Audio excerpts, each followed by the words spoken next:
I'm gonna be honest with you guys, man. Another thing that I'm proud of about myself, I'm always nonchalant. Nothing really bothers me. Nothing really gets to me.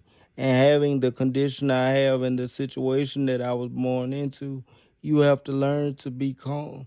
You have to learn to not go back and forth with people or not being mature when it comes to starting, when it comes to fighting with people or when it comes to trying to prove people wrong and all that. All you have to learn to do is be confident within yourself. Be confident in who you are. Once you confident in your own abilities and your own self, the way I am in my spiritual abilities, nothing in the world can get to you. Nothing nobody says can get to you because you know who you are. As long as you know who you are, nobody can tear you down. Nobody can speak on you. They can speak on your past or who you used to be, but it won't affect you because you know you grew from it. And that's something that people used to do to me a lot when I was younger or when I was going through a good time. They would try to bring up old moments when I was at my weakest and try to throw it in my face or try to put me down when I'm doing something positive. They try to remind me of the most negative times in my life. And I hate when people do that. Like if somebody truly supports you, if somebody truly believes in you, they gonna uplift you. They gonna remind you of the good times. They gonna tell you you can do it. They not gonna talk about you and try to keep you in a negative mindset. But as long as you comfortable with who you are, that past version of you when you were learning, you don't have to beat yourself up about that. You don't have to remind yourself of that. You don't ever have to acknowledge that person again.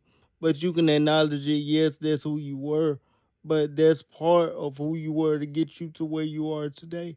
And that's the way I look at it, think about it, and live my life. I don't think about the past version of myself when I was at my weakest because it was part of my weakest to teach me how to be my strongest. So yes, that's who I was at one point, but that's not who I am today. Who I am today and who I was then are two different people. I didn't know what I know now. I didn't have enough spiritual and physical knowledge and chronological knowledge back then to make the choices that I make today.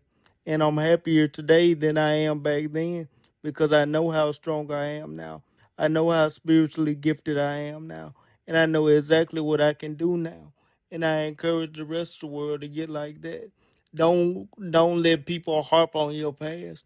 Admit that yes, that was you at one point, but you grow, you live, you laugh, and you learn. You grow up. So don't let anybody hold you to your past or who you used to be or what you used to do. Tell them who you are today and show them from your personal experiences.